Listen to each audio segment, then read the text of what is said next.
Muy buenas noches a todos. Les damos la más cordial bienvenida a la reunión de Socios CAS 2020. Es para nosotros un gusto tenerlos esta noche. Gracias por ser puntuales y estar en nuestro evento virtual. El día de hoy vamos a abordar el tema de nuevo orden mundial, el paso a una reconfiguración del poder político y económico. Y esta noche también vamos a tener 3 expertos en las temáticas que nos han dado pues ahí sus excelentes disertaciones, y también nuestro moderador estará dando ciertas instrucciones que les agradeceríamos por favor seguir al pie de la letra. También si tienen alguna inquietud o alguna pregunta, está el chat para que nosotros los podamos apoyar. Sin más que decir, le doy la palabra al señor representante de la Fundación Konrad Adenauer, Rudolf Toisen, para que les brinde las palabras de bienvenida.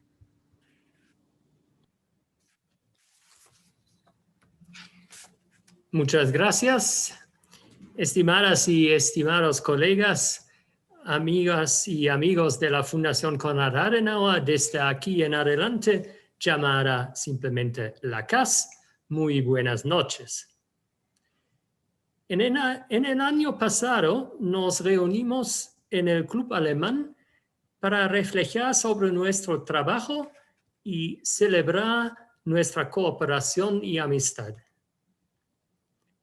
Este año, una fuerza invisible pero poderosa ha cambiado todas nuestras vidas hasta las posibilidades de reunirnos presencialmente. Sin embargo, aquí estamos. No nos damos por vencido y con el apoyo de la tecnología estamos reunidos por lo menos virtualmente. Este año, todos nosotros tuvimos que cambiar nuestra forma de trabajo a una metodología virtual. Este nos puso un gran reto y todos hemos respondido con creatividad y tenacidad. Por eso, más que todo, quisiera agradecerles con todo mi corazón la confianza y el apoyo que nos brindan.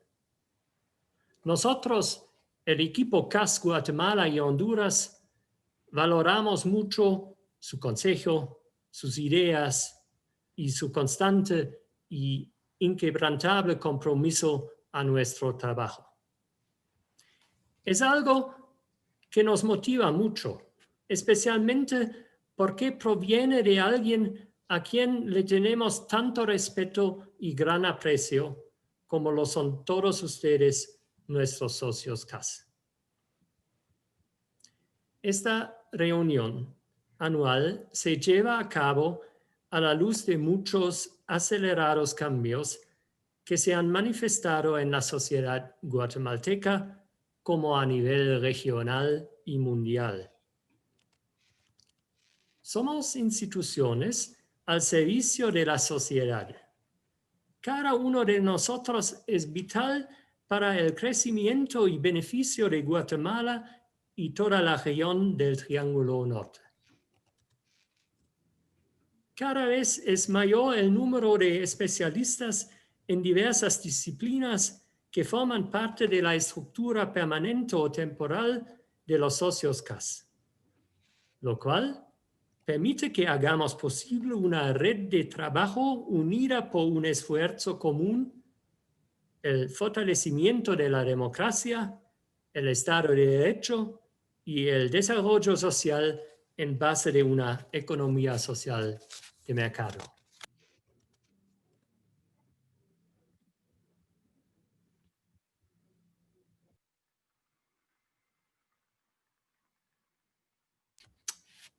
Quiero aprovechar esta reunión para reiterarles el compromiso con todo lo que esta fundación representa. Deseo que ustedes encuentren en la CAS una puerta abierta, accesible y cercana, dispuesta a ayudar y colaborar.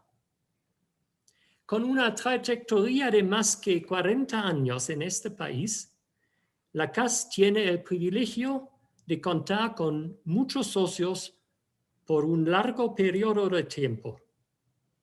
Por ejemplo, así es. Es sin duda una entidad de investigación e incidencia que Guatemala necesita por muchos años más. Como socio institucional de la CAS, es una fuente importante de información y evaluación en el ámbito político. Así es con INSEP, que nos ha acompañado hace muchos años también. Trabajamos con el organismo NALEP e instituciones estatales, el Tribunal Supremo Electoral, la Secretaría de los Pueblos Indígenas del organismo judicial y la vicepresidencia, para mejorar la participación de la población indígena en la vida pública y para el fortalecimiento de los procesos que hacen posible uno de los actos más importantes de cualquier democracia, las elecciones. Con las instituciones académicas, las universidades Rafael Landiva, San Carlos, Panamericana y del Valle de Guatemala, como también la Escuela de Gobierno, llevamos ya varios años trabajando conjuntamente en temas de la formación política, jurídica y económica. A través de estos cursos se han difundido las herramientas existentes en la normativa de Guatemala en relación a los temas de un Estado abierto, la auditoría social y en general sobre un nuevo rol de la ciudadanía participativa en todos los ámbitos: social, empresarial, política, electoral, comunitaria, cultural, profesional. Agradecemos no solo a las instituciones académicas, sino también a organizaciones ciudadanas y de jóvenes, como Caminemos, Guate Visible, Red Ciudadana, y sin olvidar las becarias y los becarios de la CAS, la confianza depositada en la Fundación para seguir adelante con esta importante formación continua a jóvenes guatemaltecos. Mantenemos también jornadas de discusión y formación regulares con docentes quienes tienen a su cargo la importante tarea de impartir cursos cuyo contenido son los principios de la economía social de mercado como una opción para la búsqueda de soluciones de política económica para los desafíos a los cuales se enfrenta Guatemala y los otros países del Triángulo Norte. Como la economía impacta a la población no tanto en el ámbito teórico, sino mucho más en su vida práctica de cada día, tenemos una excelente relación con los representantes empresariales de la Cámara de Comercio e Industria Guatemalteco-Alemana y de los grupos gestores, que se traduce en realizar tareas en conjunto, así también aprovechar expertos y temas de común interés, como los eventos sobre ley de competencia o los intercambios sobre el tema de formación técnica juvenil. Para el futuro, quiero poder mantener y profundizar todos los aspectos valiosos y positivos que la Casa ha consolidado en toda su rica histórica y poder aportar una mejora en la calidad de nuestra gestión a través del establecimiento de objetivos concretos y mensurables. Durante esta reunión se podrá abordar el tema del nuevo orden mundial, el paso a una reconfiguración del poder político y económico. En este contexto, cabe mencionar los acontecimientos en el gran país al norte de esta región que hemos presenciado este mes. Lo que las elecciones en los Estados Unidos y sus secuelas han mostrado es que nunca jamás podemos dar por sentada la democracia. Sí o sí, ella no es una forma de vida social natural, mucho más hay que aspirarla y conservarla. En este sentido, les invito esta noche a reflexionar sobre diferentes acciones a nivel nacional o internacional. Espero que nosotros como socios podemos identificar áreas de trabajo coordinadas para el beneficio de la sociedad guatemalteca. A todos ustedes, mis mejores deseos para que esta reunión anual se constituya en un exitoso encuentro para el intercambio de experiencias y posibles alianzas estratégicas. Muchas gracias a nuestros ponentes y nuestro moderador. Nada me entusiasma más que trabajar con todos ustedes para asegurar una mejor calidad de vida a los habitantes de Guatemala y de todo el Triángulo Norte. Muchas gracias. Bien, buenas noches a todas y todos. Bienvenidos a este espacio donde vamos a estar conversando acerca de ese nuevo orden económico y el nuevo orden mundial en sí, que se está reconfigurando y que se ha venido acentuando estos cambios producto de la pandemia que aún nos encontramos padeciendo como humanidad. Con dos pequeñas, digamos, observaciones. Uno, en la medida de sus posibilidades, tratar de mantener encendida su cámara para que podamos hacer un espacio mucho más ameno, dadas las limitantes que tenemos ahora para poder trabajar de manera conjunta, pues el tener encendidas las cámaras facilita mucho el que podamos retomar esas redes de trabajo.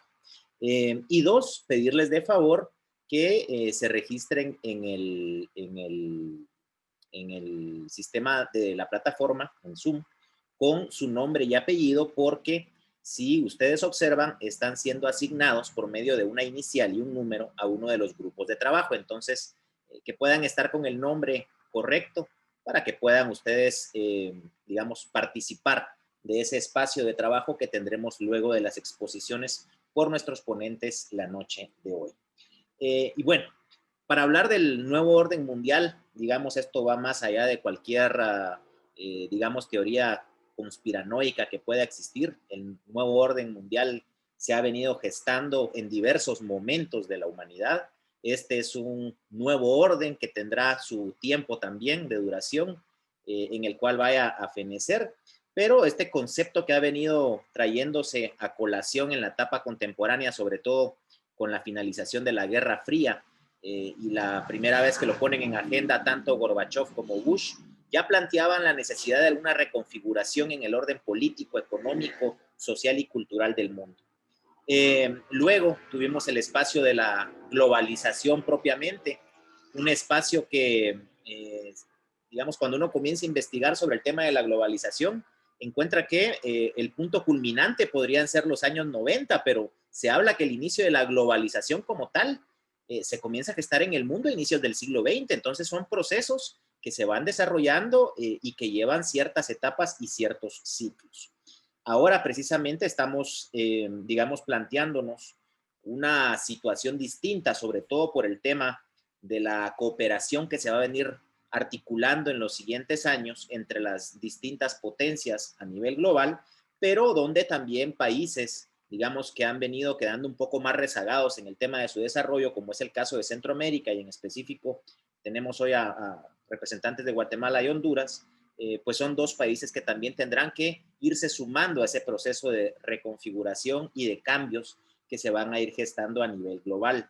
Y esto más allá de una visión apocalíptica del mundo o de la, digamos, del desarrollo que tendremos como humanidad, es más bien ir comprendiendo que se están generando cuestionamientos. Hay cuestionamientos, por ejemplo, a los valores en la sociedad, que es uno de los temas que deberemos de ir discutiendo, digamos, como humanidad, por dónde nos conviene ir. Ya lo planteaba el doctor Teusen también, el tema de la consolidación de la democracia en el mundo como un proceso inacabado, y a pesar de que estamos en pleno siglo XXI, pues todavía tenemos tendencias a encontrar gobiernos o algunos líderes con rasgos autoritarios que bien pueden llevarnos a una situación delicada en términos de gobernabilidad y todavía más aún del tema de la gobernanza.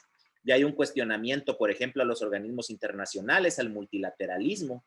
Tenemos un presidente electo aparentemente en Estados Unidos, aunque todavía no contamos con la certeza absoluta por los procesos que se han venido planteando desde el caso del presidente Trump.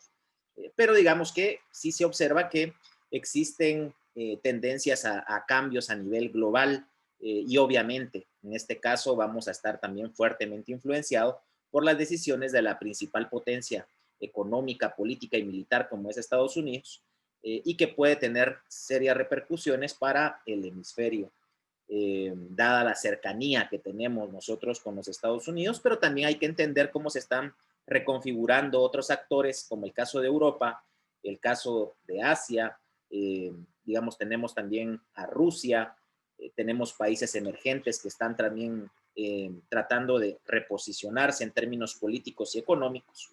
Y lo que buscamos es tratar de ir comprendiendo cuál va a ser la dinámica que tendremos en estos 4 diferentes ejes, el político, el económico, el cultural y el social, al menos para los siguientes 20 años, donde la tecnología tendrá un papel fundamental. Cada vez, digamos, somos más sujetos y más vulnerables a la vez del tema de las tecnologías. Hoy, precisamente, podemos estar cada uno desde nuestro hogar para evitar temas de cercanía por la situación que se está viviendo con la COVID-19, pero digamos que estos son nuevos espacios que se están abriendo, pero también a la par de estos espacios se están abriendo también oportunidades para cada una de las organizaciones que hoy están aquí presentes para aprovechar esta oportunidad que nos presentan las tecnologías y considerar también las vulnerabilidades que podemos encontrar producto de el acercamiento que estamos teniendo a un nivel tan alto como lo estamos desarrollando ahora. Y básicamente el día de hoy nos planteamos 2 preguntas. Primero, ¿cómo se percibe Centroamérica en ese nuevo orden internacional? ¿Y cuál debería ser la ruta crítica a cubrir para no continuar aumentando ese rezago que tenemos y que sobre todo se evidencia no solo en términos económicos, sino incluso tecnológicos? Así que sin más preámbulo, me gustaría presentar al maestro Roberto Antonio Wagner. Roberto es licenciado en Relaciones Internacionales con especialización en organismos internacionales por la Universidad Francisco Marroquín. Tiene un posgrado en procesos económicos en conjunto con la Fundación de Educación Económica de Nueva York. Tiene una maestría en Relaciones Internacionales, ha sido analista de información estratégica, ha sido primer secretario y cónsul en la Embajada de Guatemala en Londres, entre otros espacios. Es profesor universitario, columnista de prensa y analista también en el Banco de Guatemala. Así que bienvenido, Roberto Antonio Wagner, para que podamos tratar la temática vinculada a este nuevo orden mundial bajo el eje político y económico. Muchísimas gracias y muchísimas gracias a la CAS por este evento, a todos ustedes por tomarse el tiempo de estar acá. No sé si soy yo el que tiene que compartir la presentación. Bueno, aquí está ya. Muchas gracias. Si vamos a hablar de una nueva reconfiguración en política internacional, incluso en economía, cómo es que hemos llegado a donde estamos. Si pasamos a la siguiente diapositiva, por favor.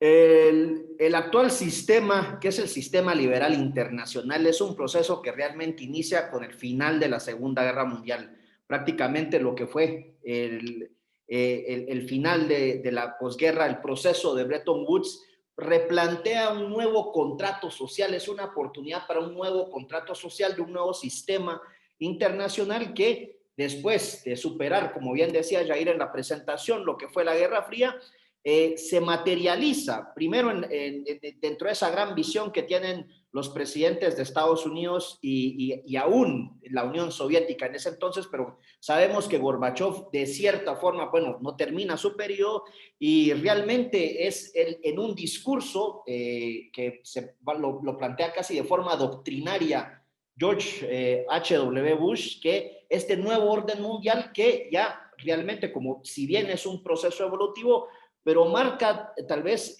la cúspide de lo que es este aspecto liberal internacional.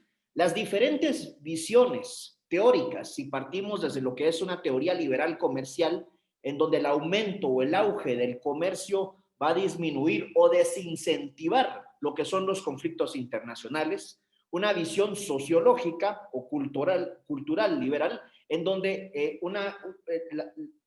una serie de valores que entre más internacionales son, una visión más cosmopolita en cuanto a los valores que tenemos, también va a desincentivar ese conflicto internacional. Y por último, esta visión del liberalismo republicano, que se puede traducir que entre más democráticos, entre más repúblicas democráticas tenemos a nivel internacional, pues entonces menos probables o menor incentivo tendrán los conflictos internacionales.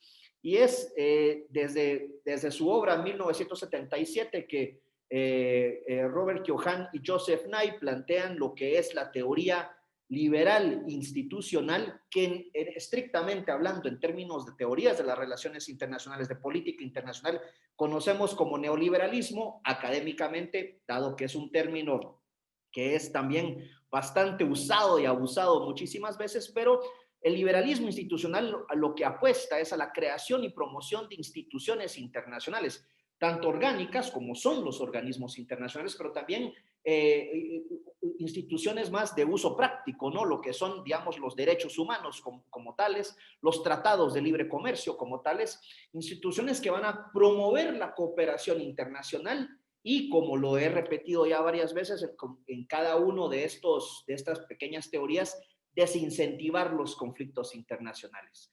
Termina la Guerra Fría y podríamos decir que los años 90 son la cúspide de todo este proceso evolutivo, no solo de lo que es, digamos, en lo económico, pero también en lo político, en donde nuevos sujetos de derecho internacional que fueron creados después de la Segunda Guerra Mundial se convierten, llegan a ser tan importantes y en muchos casos más importantes que la nación-estado. O sea, el modelo westfaliano de la nación-estado, de un territorio con una población, con una administración interna que llamamos gobierno, viene y cede su lugar a nuevos organismos internacionales, organizaciones no gubernamentales internacionales que incluso van a tener presupuestos muchísimo más grandes que los de muchos países, pero también surgen otros agentes internacionales que de repente generan un nuevo orden que se da en la práctica. Si podemos seguir a la siguiente diapositiva, por favor.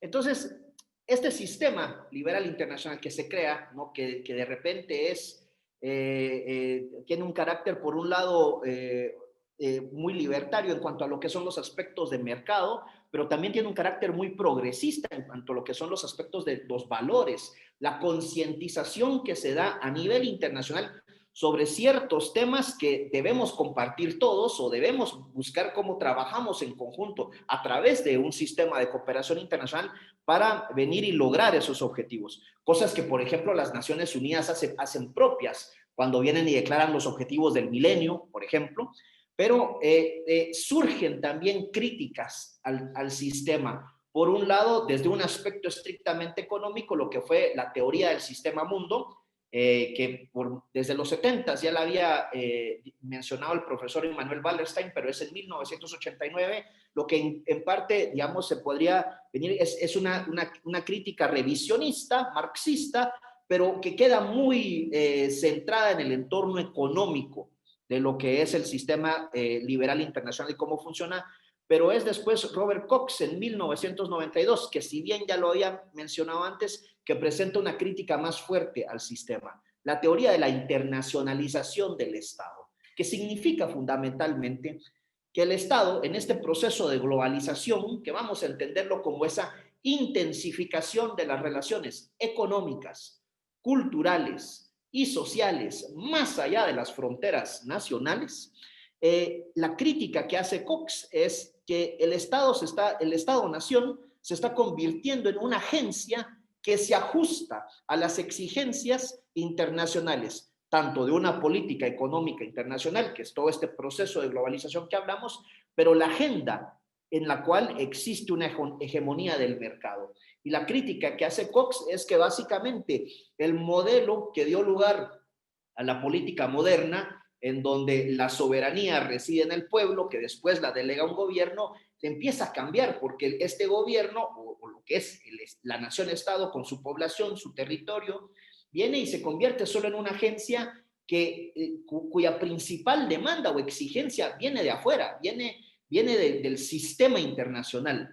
La competitividad, hay que abrir mercados, hay ciertos temas en agendas internacionales que tienen que ser aplicados por todos los estados, entonces ya no es un proceso que sale de abajo, de la sociedad, hacia un gobierno que busca atender las demandas de su población, sino que se convierte en un proceso en donde los gobiernos se convierten en estas agencias que de cierta forma, de una forma muy vertical, empujan esta agenda internacional sobre la población. Entonces es la crítica que empieza a surgir, pero son nuevamente críticas que, como ya sabemos, nuevamente tienden a ser muy reacias al cambio. No es como que yo hago una crítica al sistema hoy, no quiere decir que eso cambia de forma inmediata.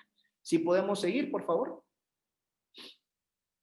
Pero sí existen obstáculos a lo que es el sistema liberal internacional, que en buena medida los hemos estado viendo. Primero, lo que fueron los ataques del 11 de septiembre del 2001, que nuevamente retoman o regresan, recuperan el tema de la seguridad internacional en su aspecto más conservador, de lo que es la protección de la población y precisamente del territorio, pero también de los valores, ¿no? Valores estrictamente definidos en términos occidentales, ¿no?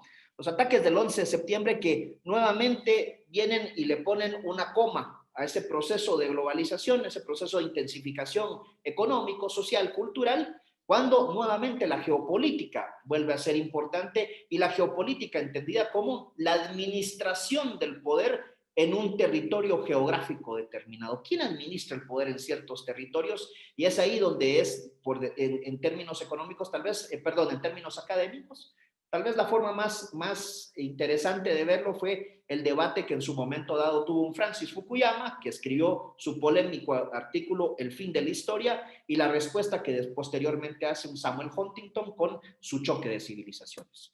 Pero el sistema económico después, internacional también, en el aspecto económico, tiene lo que es la crisis financiera global, que inicia en el 2007, pero se agudiza en el 2008.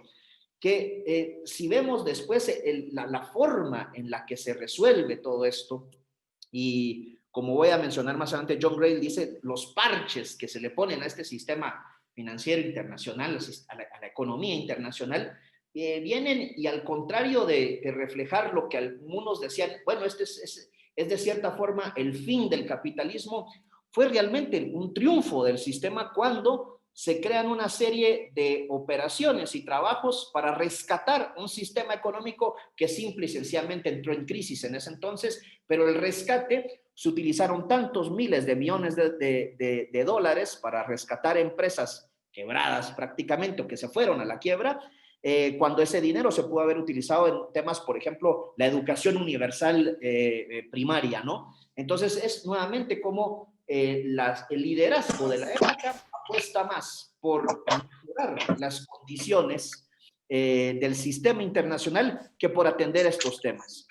Y posteriormente el último obstáculo que todavía en buena medida lo estamos viviendo es el proceso del Brexit, no un error de cálculo político que surge en Inglaterra, del cual se aprovechan, digamos, de una forma democrática, pero que empieza a reflejar el simbolismo del Brexit, es aquello que prácticamente dice ¿qué nos ha hecho, digamos, el sistema multilateral, el regionalismo internacional, tanto europeo y como hemos visto los diferentes procesos que vimos a lo largo del mundo en los años 90, cuando ya no se hablaba, por ejemplo, en América, no se hablaba de Canadá, de Uruguay, de Panamá, sino que se hablaba de NAFTA, del mercado común centroamericano, de Mercosur, por ejemplo. Y entonces, desde ese punto, el Brexit viene y pone en duda todo este modelo integracionista que a la vez también pone en duda, digamos, o la crítica que hace a lo que es el sistema multilateral internacional. Y luego venimos al tema específico de la pandemia, y para citar un artículo que salió este año en abril o mayo, bueno, en abril se publica, en mayo se publica en español, de John Gray, que viene y dice que precisamente el COVID-19 ha dejado al descubierto puntos débiles fatales del sistema económico parcheado tras la crisis financiera del 2008. Otra máxima muy fuerte, ¿no? El capitalismo liberal está en quiebra y la pandemia ha acelerado de golpe el cambio geopolítico. ¿Podemos pasar a la siguiente, por favor? Y entonces, con esto, ¿qué es lo que sucede o qué está sucediendo en el mundo? Para que hablemos después, bueno, hay o no hay una reconfiguración y no quedarnos en cuestiones que son muy propias de bola de cristal, ¿no? Previo a la pandemia mundial había 3 elementos fundamentales que le estaban dando forma al mundo. 1, el surgimiento de China como la próxima superpotencia mundial. 2, un desplazamiento de lo que es el centro de poder del Atlántico, las relaciones Norteamérica-Europa, al Pacífico, las relaciones Norteamérica-Asia. Entonces es un cambio, un desplazamiento del centro de poder que se estaba viendo. Y tercero, el Islam radical como la principal amenaza o el principal disruptor al sistema internacional. Durante la pandemia, lo que hemos estado viendo en la actualidad es, primero, el blanco de críticas, particularmente en Asia. Aquí nosotros oímos lo que pues, se dice en Estados Unidos, pero en Asia la situación ha sido bastante fuerte, de las cuales es China, ¿no? O sea, hay unas críticas severas a lo que es el actuar de China y que han sido críticas que han estado ahí escondidas y que han resurgido precisamente ahora con todo el tema de la pandemia. Una competencia geopolítica y económica, pero que tiene tintes nacionalistas y que va a ser un tema muy importante cuando surja, digamos, esperemos que próximamente una vacuna, pero cómo se va a manejar también el tema de la solución de la crisis pandémica en términos geopolíticos.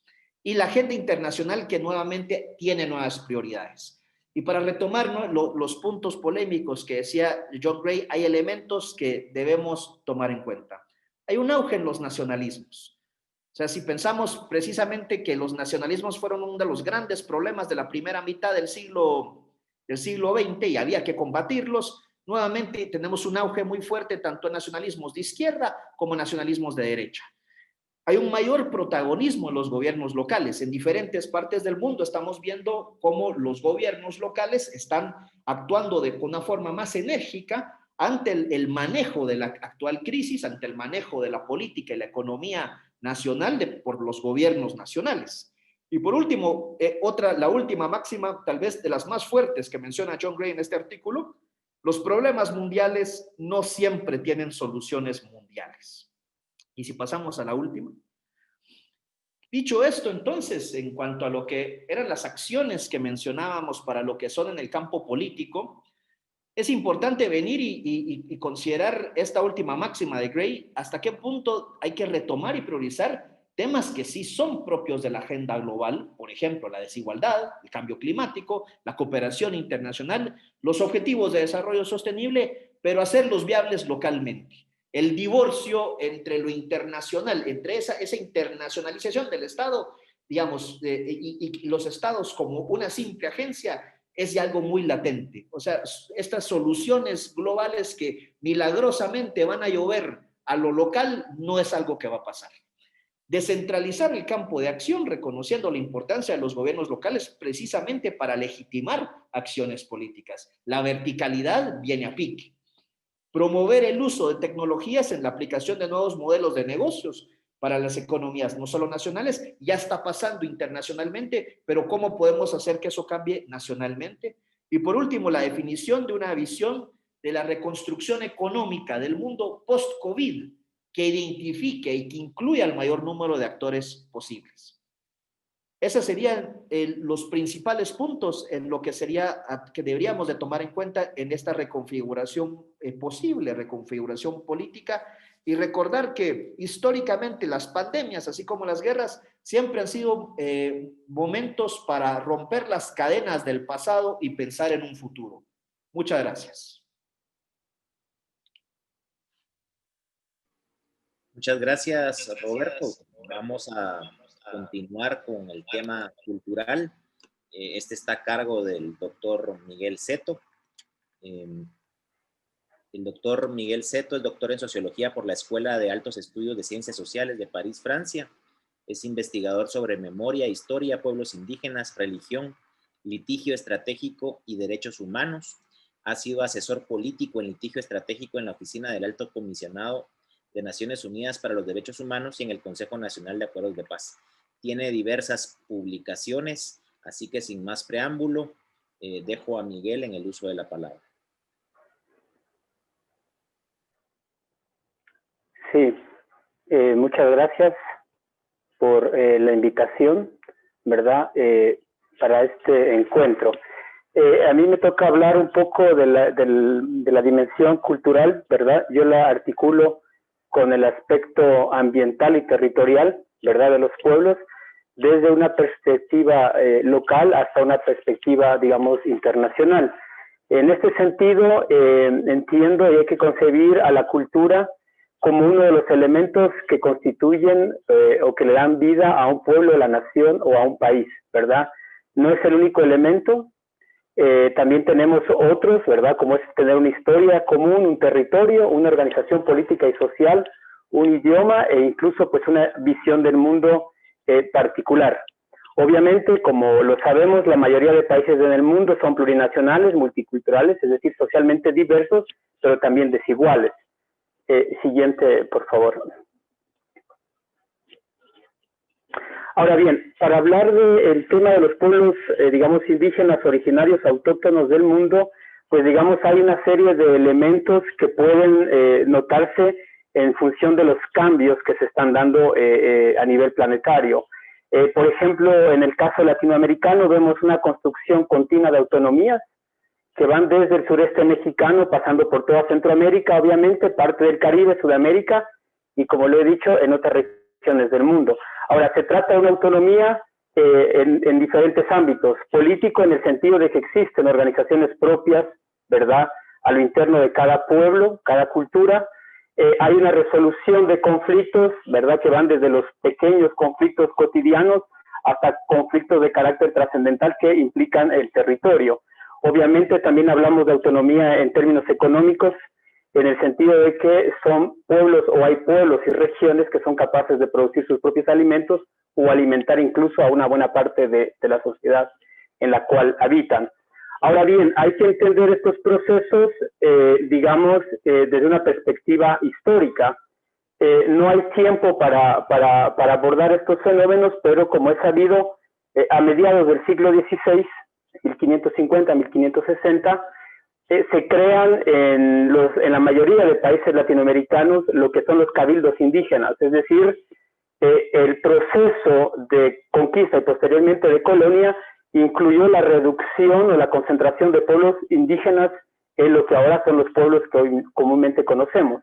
Y pues obviamente se crea una dualidad, digamos, político, jurídico y social, en el sentido de que por un lado tenemos el ayuntamiento, ¿verdad?, como la entidad de origen colonial, efectivamente, que se encarga de la administración pública y está a mano principalmente de españoles y criollos. Y por el otro lado, ¿verdad?, tenemos las repúblicas de indios, que su principal órgano rector son los cabildos indígenas.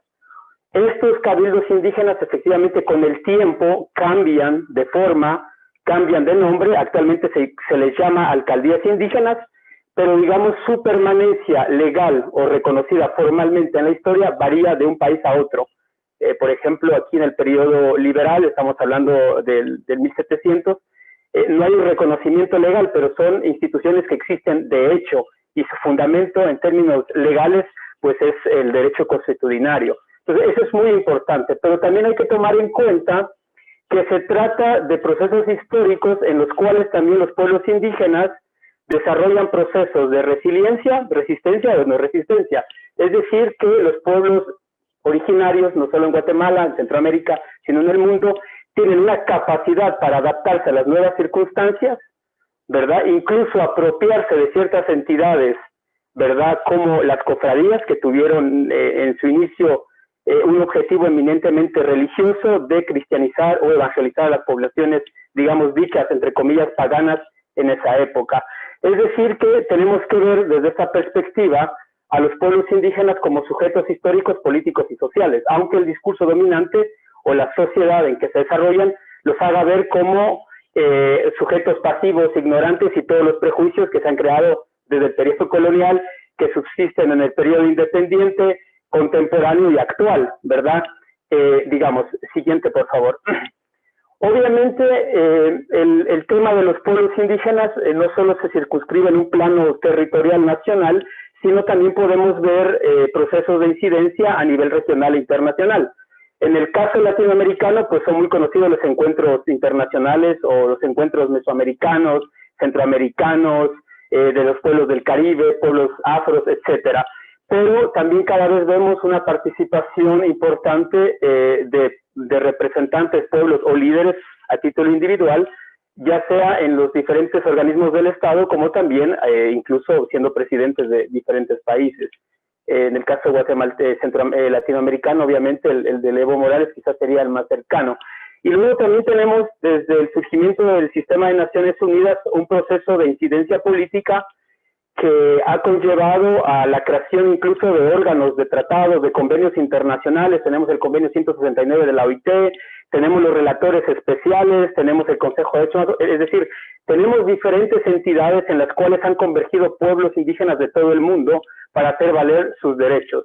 Obviamente cada uno de estos espacios requeriría de tiempo, un poco incluso para comprender la historia y un poco cómo se han ido constituyendo estos mecanismos. Hoy tenemos incluso la Declaración de Pueblos Indígenas. Siguiente, por favor. Ahora bien, yo solo, obviamente, grosso modo, abordo estos aspectos porque requeriría de mucho mayor tiempo, pero obviamente el desarrollo y la consolidación de los pueblos también conlleva una serie de amenazas y desafíos sobre los cuales voy a volver más adelante. Por mencionar algunos, la deforestación, ¿verdad? La erosión de los suelos, la desigualdad social, la destrucción del medio ambiente, es un fenómeno generalizado, pero se acentúa principalmente donde se encuentran las principales reservas naturales o la biodiversidad que existe en el mundo. La contaminación del agua es un ejemplo concreto a través de diferentes fenómenos. Los megaproyectos, las hidroeléctricas obviamente requieren de agua para poder funcionar. La minería a cielo abierto requiere un 80% de agua para poder limpiar y llevar a cabo los procesos de extracción de metales. La agroindustria, principalmente de palma, azúcar y todos los derivados energéticos, requiere de grandes cantidades de agua y eso efectivamente genera pues desde desbordamiento de ríos, acaparamiento del agua y agrava los fenómenos, los desastres naturales como el que estamos viviendo, desastres socioambientales. Esto también, digamos, si lo vemos desde la perspectiva de lo que está pasando que ha pasado con ETA y IOTA, también vemos la inexistencia histórica del Estado en muchas regiones de los países latinoamericanos, y Guatemala es un claro ejemplo. Básicamente el Estado no ha existido, no está presente, no tiene ni siquiera la capacidad de crear un protocolo de gestión de riesgos. Entonces hay, digamos, ese problema. Otro fenómeno, ¿verdad?, que también lo podemos evidenciar o palpar fácilmente, es el tema del fanatismo o el fundamentalismo religioso. Y digo, no solo es un fenómeno que atañe a Guatemala, como el asesinato de este herborista Domingo Choc, sino incluso, por ejemplo, el asesinato de este profesor en Francia por una especie de fundamentalismo islámico. Es decir, el fundamentalismo no es específico y se circunscribe solo a la religión islámica. Prácticamente todas las religiones, las grandes religiones dominantes, incluyendo el cristianismo, el judaísmo, pueden tener brotes y tienen brotes de fanatismo religiosos, y eso es una amenaza, yo diría, global. El racismo, no hay tiempo para desarrollarlo, ¿verdad?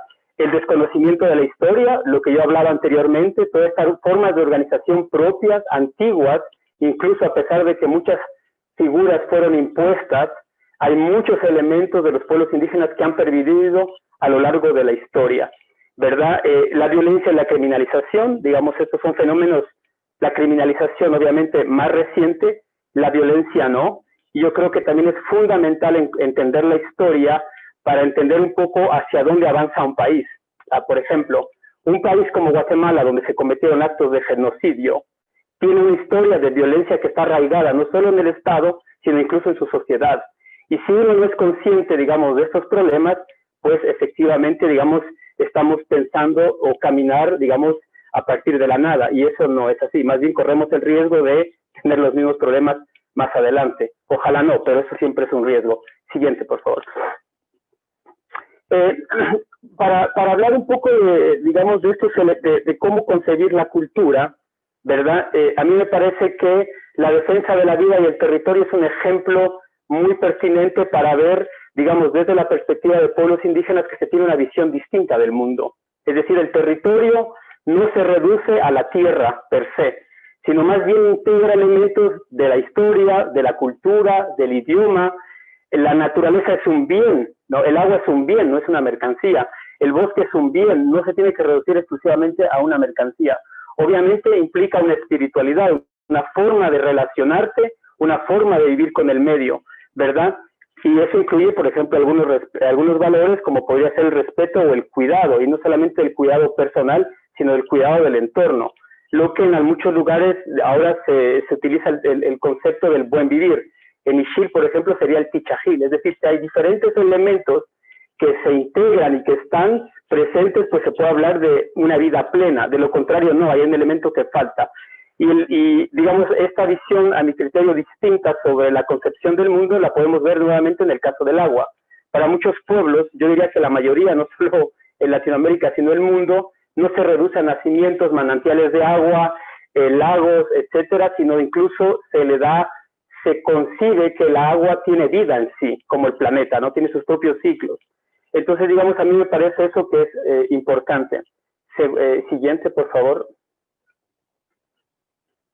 Esto me lleva a una cita, me parece muy pertinente, de una autoridad, digamos, en la región Ixil, que señalaba que la defensa de la vida no es la defensa de la vida personal, sino la vida de todo el planeta, de todos sus moradores. Al defender el territorio y la vida, pensamos en las próximas generaciones, no en nuestra vida personal. Y yo creo que esta cita es muy interesante porque, digamos, se puede ver la integralidad en la concepción del mundo.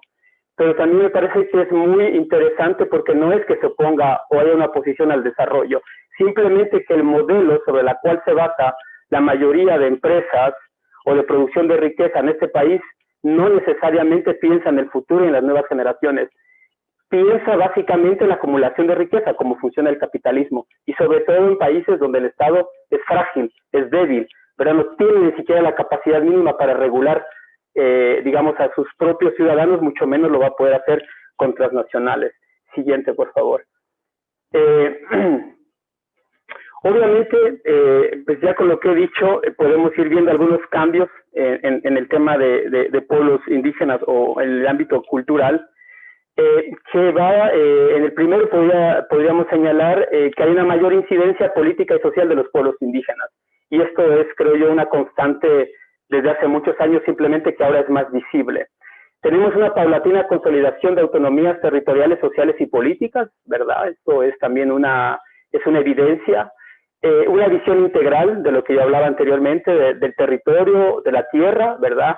Y de ahí existen cantidad infinita de conceptos para llamar madre tierra, digamos, para darle ese valor, digamos, distinto a la casa que nos acoge, que sería el planeta, ¿verdad?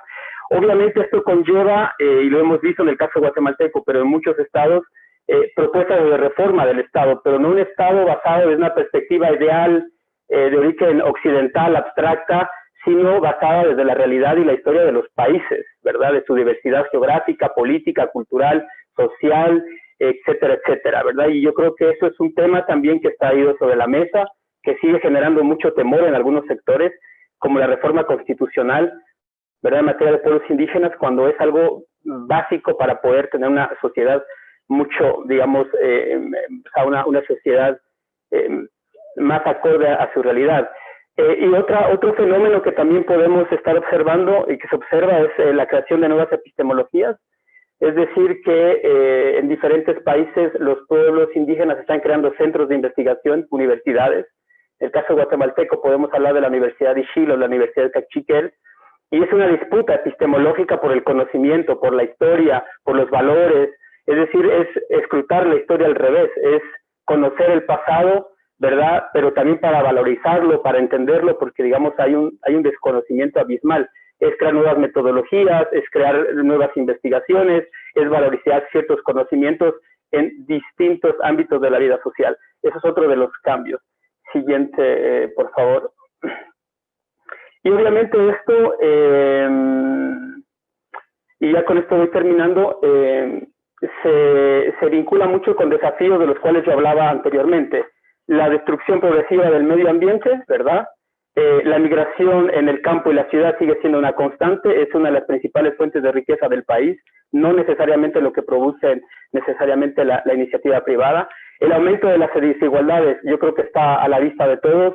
Los fenómenos socioambientales de ETA y OTA lo evidencian. Las zonas más golpeadas, abandonadas, donde nadie sabe lo que pasa, básicamente son comunidades indígenas, donde se extrae la mayor parte de recursos, ¿verdad? Esto provoca evidentemente inestabilidad política y social, el desconocimiento de la historia de la cual yo ya hablaba, ¿verdad? No conocemos en el campo, en la ciudad, en muchos ámbitos sociales se desconoce gran parte de la historia de los países, la inexistencia de la que ya hablaba anteriormente, y finalmente pues eso pues impide la posibilidad de construir consensos mínimos en este país, ¿verdad? Cada quien está por su lado, cada quien se salva como puede, y básicamente la casa se está destruyendo, no solo en términos institucionales, sino en términos materiales y territoriales. Y en ese sentido yo propondría de manera muy general dos acciones que van, digamos, en esta línea. La primera, me parece fundamental crear procesos de intercambio, ¿verdad? Y de encuentro de estas diferentes visiones del mundo, de estas maneras diferentes de concebir y hacer las cosas. Y no solo lo pienso como un foro, sino como la necesidad de crear espacios reales de discusión, de análisis, de debate, digamos, serios en este camino. Y la segunda acción, pues, va en la misma línea, y es sobre el hecho de crear procesos de incidencia en las instituciones principalmente públicas y en las relaciones sociales y comunitarias sobre la importancia de la defensa del medio ambiente y del territorio, entendido en una perspectiva global, ¿verdad? Es decir, donde influyen diferentes actores. A mi criterio, digamos, serían como dos acciones que, a pesar de la diferencia o la variabilidad de instituciones que acogen o que están en el seno del CAS, pues me parece que pudiesen ser, digamos, factibles o que se podrían materializar en el corto tiempo incluso, ¿verdad? Sobre todo porque la destrucción del medio creo que es evidente, y bueno, mucha gente que siempre ha trabajado, investigado como esto, siempre las tildaron de alarmistas, ¿verdad? Y bueno, una serie de prejuicios, pero yo creo que por suerte y para mala suerte de nosotros es evidente que algo está cambiando en el mundo y lo está alterando de manera radical, y que pone en peligro no solo la vida de los seres humanos, sino de los seres vivientes en general. Yo lo dejaría aquí, digamos, solo como para señalar algunos elementos de cambios, de desafíos en el plano cultural, ambiental y social, ¿verdad? Muchas gracias.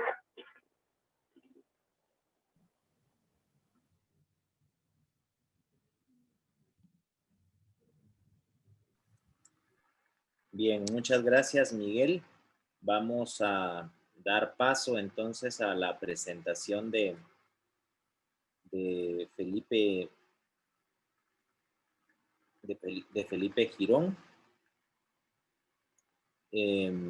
Felipe Girón es profesor universitario de la Universidad del Valle, ha tenido estudios en el Instituto Mora a nivel de maestría.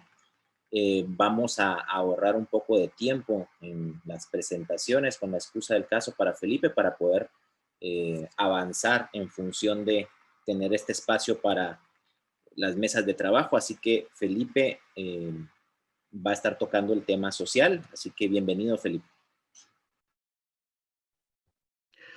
Muchas gracias, Yair. Muy buenas noches, colegas y socios de la Fundación CAS y de la Fundación, el staff y equipo. Gracias por la invitación. Voy a tratar de ser breve y puntual. 3 partes había considerado en la presentación. Son las situaciones, la primera del contexto global presente. Segunda, las crisis previas a la crisis actual. Vamos de crisis en crisis, diría David Harvey. Y tercero, algunas reflexiones desde el contexto social de Guatemala. A la siguiente, por favor. La pandemia por COVID-19 vino a mostrarnos la debilidad del sistema de salud global, tanto en su aspecto curativo como en la dimensión preventiva. Ha habido evidencia, digamos, y ha saltado a la duda que tanto los sistemas de salud, no solo nacionales, sino que los regionales estaban en capacidad de enfrentar esta pandemia. Creo que antes de la pandemia era evidente la necesidad y el reclamo del acceso a la salud universal por varios ciudadanos y varios actores de la comunidad internacional, pero creo que la pandemia ha puesto en el ojo a los proveedores de salud precisamente, que es el otro actor del sistema de salud. El confinamiento se ha establecido precisamente para que no colapsaran aquellos sistemas de salud que ya estaban siendo colapsados en su tercer nivel de atención. Eso nos estaba indicando unos sistemas de salud inclusive quizás frágiles, y nos ha puesto en duda las coordinaciones de las alertas epidemiológicas que quizás en su momento sonaron oportunamente, pero que no fueron atendidas por los sistemas de salud, tanto nacionales como las organizaciones encargadas de la salud a nivel global. Esto ha sido evidente y yo creo que de esta gran crisis de salud global deberíamos de tomar una lección para reconsiderar y replantear unos sistemas de salud inclusive más robustos, de mejor calidad y con mejor cobertura y prevención. Para esto también necesitamos investigación sociomédica, socioepidemiológica y médica. Y no solo médicas de la tradición patológica, digamos, de la clásica clínica, sino incluyendo otros niveles de terapia. Por el segundo nivel que yo rescataría, que vino a poner a desnudo la pandemia por COVID-19 provocada por el virus que ya todos conocemos, que no es el único virus corona, es la extracción de los recursos naturales. La posibilidad, digamos, está, aunque no tenemos la certeza de dónde proviene el virus, cuál es la génesis concreta del virus SARS-CoV-2, sí sabemos que es un virus corona, y el debate de si fue manipulado genéticamente o si proviene directamente de la naturaleza. Independientemente de eso, yo creo que nos ha replanteado la extracción de los recursos un poco a mansalva que la economía mundial ha estado haciendo sobre la naturaleza, ha roto, digamos, las barreras de hábitats entre seres vivos de la naturaleza y la humanidad como civilización, digamos, aunque yo ahí optaría por una postura un poquito más integradora de las especies, no tanto dominante de la especie sapiens, sino que como especie sapiens deberíamos nosotros también tener una relación con las otras especies que habitan esta Gaia que es el planeta Tierra y no digamos el sistema solar y la Vía Láctea. Por favor, a la siguiente. Entonces, esta crisis vino sobre una crisis del orden mundial, que ya mis colegas lo han dicho, digamos, y yo aquí solo rescataría, por ejemplo, en el caso del Brexit, vino a revitalizar ciertos discursos, digámoslo, un tanto más localistas, parroquianos, aquellas clases pauperizadas, con nostalgia de quizás alguna tradición británica un poco más local, hizo eco en esa crisis, pero vino a poner también en crisis quizás y a repensarnos el sistema de la Unión Europea, ¿verdad? Esto ha dado pauta a que surjan líderes políticos a nivel internacional con un carácter populista, apelando a estas audiencias de ciudadanos que quizás no han gozado de los beneficios de la globalización después de la caída del muro de Berlín, y que poco a poco durante estos últimos 20 años se han visto marginados, no han podido de alguna manera acceder a un proyecto de vida que mínimamente les satisfaga y les llene de cierta felicidad. Y estos líderes han llevado a estas masas que quizás antes eran masas silenciadas y no votantes, ha llevado a las urnas y hemos tenido expresiones, digamos, de líderes políticos que han cuestionado el nuevo orden global, ¿verdad? Y tenemos el caso también de Guatemala, que si bien Guatemala quizás no ha entrado del todo en un proceso de negociación estilo el NAFTA, sí ha coqueteado con ello y que quizás por la influencia cercana a Estados Unidos hemos estado, digamos, sin plenamente globalizarnos, sí hemos estado dentro de la globalización, tanto desde la perspectiva social como económica, ¿verdad? Y esta crisis, digamos, se refleja un poco en Guatemala en el año 2015 con todo el tema CICIG, que ya todo lo conocemos. Siguiente, por favor, Álvaro. Entonces, una crisis social también es una crisis política, diría yo un poco, digamos. En el mundo antes de la pandemia por COVID, yo creo que debemos de ser un poco más cautos y llevar estas reflexiones de una manera un tanto más parsimoniosa, como diría Giovanni Sartori. La crisis social ya estaba de alguna manera instalada. La crisis financiera del 2008 de alguna manera vino a encender las alertas, creo yo, que ya algunos venían señalando de una sociedad que cada vez más se estaba desintegrando, digamos, perdiendo ciertos mecanismos de solidaridad, ya sea a nivel comunitario, digámoslo, por falta de acceso a un trabajo digno, o ya sea por la disminución de ciertas garantías de derechos concedidos por el Estado o garantizados a través de regímenes de bienestar social. Yo aquí, digamos, creo que uno de los principales retos y que tenemos enfrente es, de alguna manera, repensar un trabajo, la condición del trabajo. Trabajo o empleo o situación laboral, digámoslo, ¿verdad? Pero no ver al trabajo solo como aquel trabajo que sea en relación de dependencia, digámoslo, ¿verdad? Esa esfera del trabajo quizás ya no es la del mundo actual. Debe ser digamos, un mercado laboral que incluya diferentes posibilidades de acceder al mercado laboral. Para todos nosotros sabemos, quizás viendo las encuestas de la ENEI, que en Guatemala pues las mujeres y los jóvenes son los más excluidos del mercado laboral, tienen barreras para acceder a ello, y que por otro lado también es el sector agrícola el que suele incorporar y generar la mayor cantidad de empleos, pero no necesariamente son los mejores empleos. Entonces, esto nos debería de quizás cuestionar, digamos, un poco cómo la economía y el modelo económico guatemalteco podría ofrecer otra posibilidad de que los ciudadanos sean estos activos o sean quizás pasivos o se sientan representados en los ciudadanos activos o se sientan representados por su gobierno, puedan acceder a un empleo de calidad y que les permita desarrollar un proyecto de vida que no solo los beneficia a ellos y a ellas, sino que les beneficia a su comunidad y a sus familias. La siguiente, por favor. Entonces, es una crisis de la democracia. ¿Qué tipo de la democracia? La democracia liberal. Hay, yo diría, también un reto y una dificultad en esta pandemia, que una preocupación latente, que podamos salir de esta pandemia con menos libertades.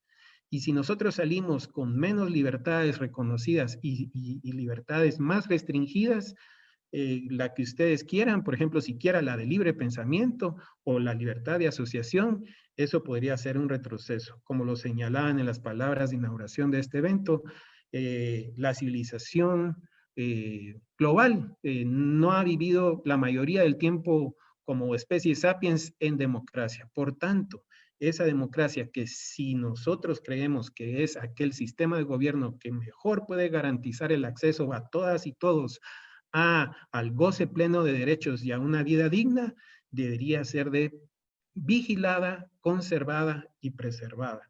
En Guatemala, una democracia liberal, yo creo que hemos estado muy lejos de poder acceder a ella. Sin embargo, incluso a veces algunos sectores critican a las concepciones de democracia liberal como algo que viene de una vieja tradición socialista o comunista, etcétera, etcétera, y no es eso. Yo creo que hay un consenso en que todos queremos libertades. Por favor, la siguiente, Álvaro, y voy a ir ya corriendo. Bueno, para eso yo creo que la crisis del 2015 nos movilizó a bastantes sectores de la sociedad que quizás estaban siendo no activos ni se expresaban en la vía pública.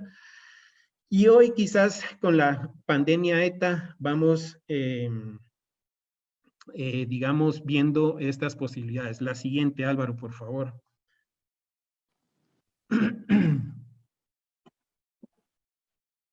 Perdona, podemos pasar a la siguiente.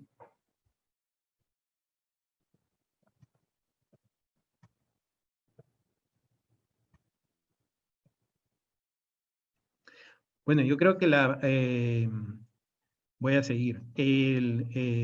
La crisis de la pandemia y las tormentas que estamos viviendo actualmente, a 10 años, 11 años más o menos del gobierno, están poniendo una crisis de legitimidad y está activando a las sociedades a movilizarse, expresarse nuevamente en la esfera pública.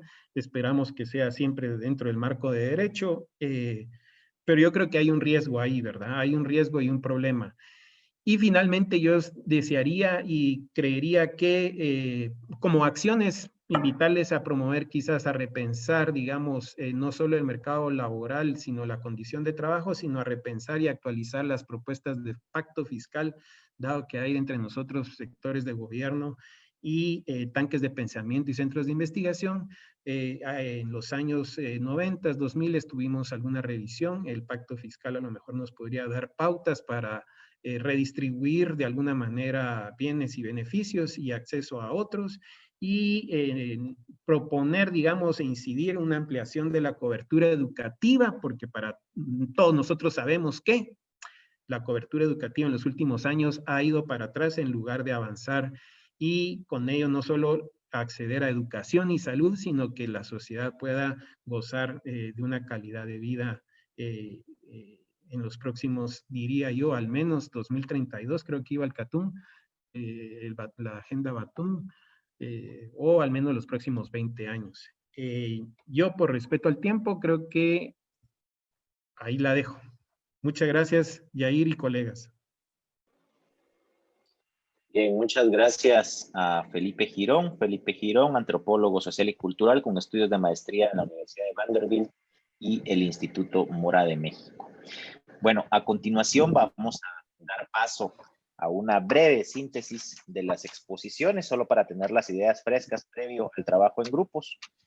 Pues lo primero, señalar lo que nos planteaba Roberto Wagner, la importancia del liberalismo, al final de cuentas el liberalismo internacional, cómo ha ido incidiendo en la reconfiguración política y económica global, el tema de la internacionalización del Estado, la exigencia del sistema internacional también a ámbitos mucho más competitivos, los temas que se vinculaban a la seguridad internacional y algunos obstáculos que se han venido gestando en este desarrollo de la humanidad en la parte política en la época contemporánea. Nos mencionó algunos puntos como los ataques del 11 de septiembre, la crisis financiera global, el Brexit que ha salido en las diferentes exposiciones el día de hoy, y las consecuencias que ha venido teniendo el tema de la pandemia.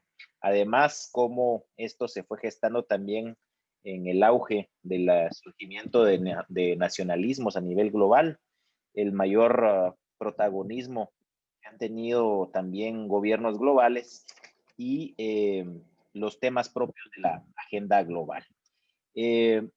Habló también del tema de la descentralización de los gobiernos locales, y eso es algo que en su momento también señala Miguel, la importancia que tiene, digamos, el considerar a lo local, y específicamente Miguel nos comentó la importancia que tiene el multiculturalismo, cómo es que la mayor parte de países son multiculturales, son socialmente diversos, pero también ponía el punto sobre las IES al hablar del tema de la desigualdad que se padece en la mayor parte de sociedades. Nos planteó el tema de la construcción de autonomías, la construcción también del sujeto indígena, y la necesaria presencia de los pueblos indígenas en la reconfiguración de los territorios, así como la incidencia que se está tratando de tener a nivel regional e internacional. Planteaba también algunos retos que se tienen a nivel de sociedad. Dentro de estos retos, por ejemplo, la mayor incidencia política y social de los pueblos indígenas y, digamos, considerar también una forma muy propia que tienen los pueblos originarios de su interrelación con la naturaleza, y más allá del concepto de recursos, también desde un aspecto de reivindicación política y incluso de reivindicación espiritual. En cuanto a la presentación de Felipe, pues se planteó el tema de los sistemas de salud y sobre todo dar una visión, digamos, a considerar de manera crítica desde el tema de los proveedores de los sistemas de salud, los riesgos que estamos teniendo en este marco de pandemia, producto de la crisis de COVID y lo que se percibe como una crisis post-COVID, sobre todo con el surgimiento de líderes populistas. Sin embargo, uno de los puntos interesantes que planteaba Felipe tiene que ver con la mayor participación de una ciudadanía que, si bien muchas veces no está necesariamente del todo informada, sí ha tratado de tener incidencia, al menos mediante el voto, en los distintos espacios de discusión. Y él planteaba algo que me pareció interesante en una de las láminas, y cómo una crisis social es en sí una crisis política, es decir, una crisis de poder, y también ya dejaba previsto la crisis que puede tener la democracia como sistema político. Y nos planteaba también un reto que era tratar de entender qué tipo de democracia es la que estamos cuestionando, y que una de las cosas más preocupantes sería salir de esta digamos, situación post pandemia con menos libertades de las que llegamos a ella. Así que, digamos, con esta breve síntesis, me gustaría explicar un poco cuál es la metodología de trabajo que vamos a tener. Durante 20 minutos ustedes van a estar en una sala junto al resto de colegas que tengan la letra y la inicial, digamos, en la misma correspondencia. Ejemplo, hay salas políticas que tienen la sigla P, hay 2 salas políticas por el número de participantes.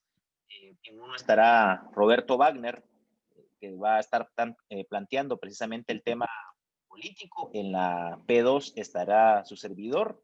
Luego tenemos la sala económica. Si es tan amable, Analisa o Álvaro, de poder proyectar la distribución en la sala para que tengan el nombre de los colegas de referencia.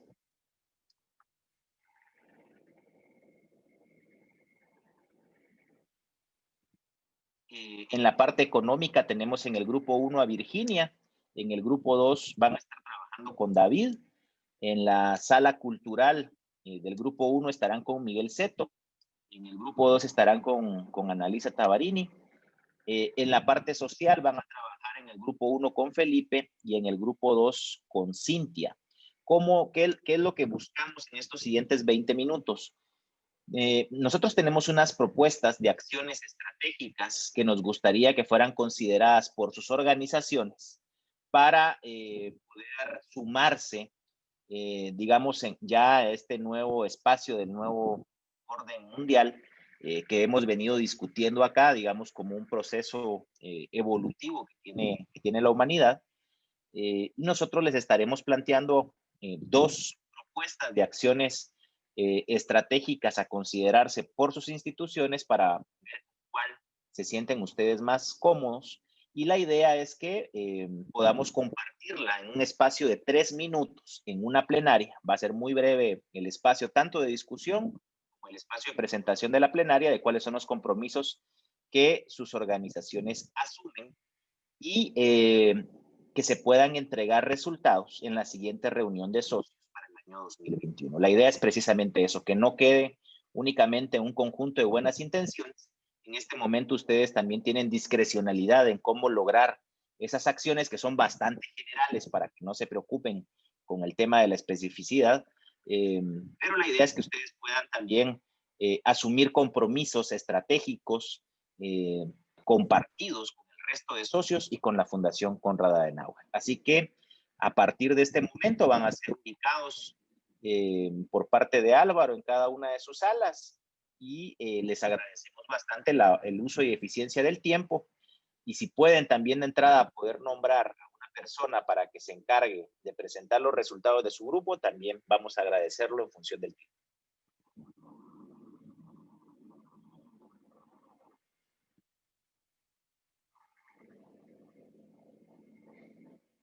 Después es de ustedes.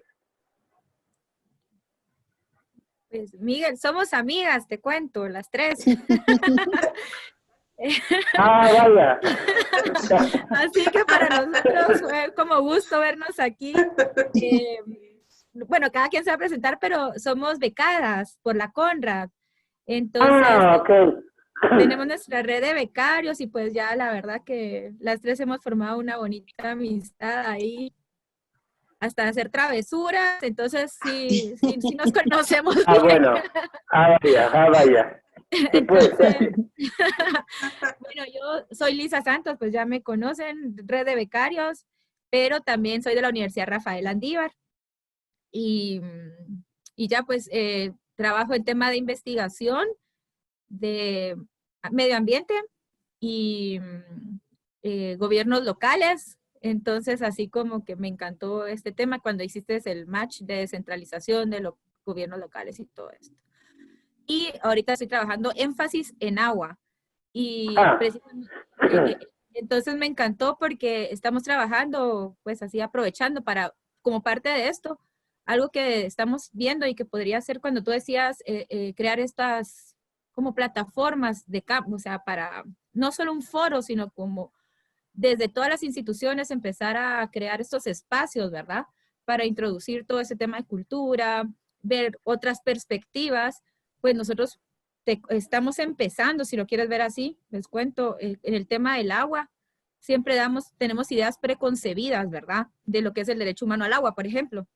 Y nosotros lo tratamos de venir y tratar de adecuar el sistema a esta preconcepción, digamos, que tenemos internacional, de que es derecho, pero no tratamos de construir ese derecho, precisamente tomando como base nuestras culturas, cómo los pueblos indígenas manejan el agua, gestionan el agua, y esa visión creo que nos está haciendo falta. Entonces hicimos un proyecto donde vamos a deconstruir prácticamente ese concepto y empezar a tomar todo lo que es Guatemala para formarlo un derecho humano, cómo podemos regular el derecho humano al agua, pero tomando como base nuestra realidad, nuestra cultura, y no adoptando medidas como ya internacionales, conceptos que muchas veces no se adaptan a nuestra realidad.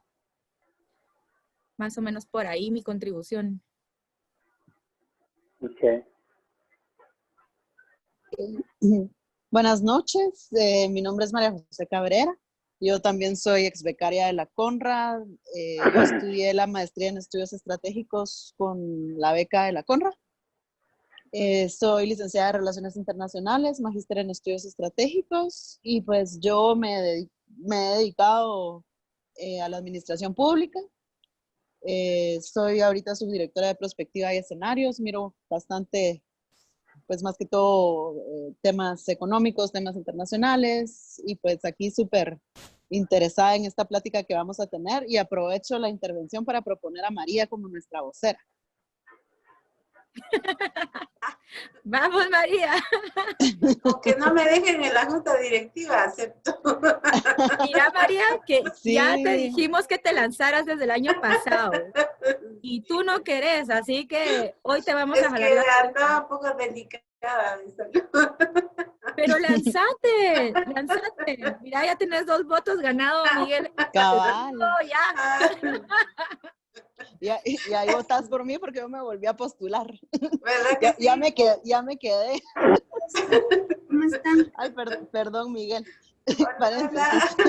Les digo cómo es la idea. Ahorita tienen que seleccionar a una vocera y esa vocera es la que tiene que indicar las 2 acciones que se deberían pues proponer como grupo en el ámbito cultural, y en la plenaria tienen alrededor de 3 minutos para abordar esas 2 acciones. Ok. Bien. Gracias, Ana. Gracias. Pues estamos en la, bueno, hace acepto el reto.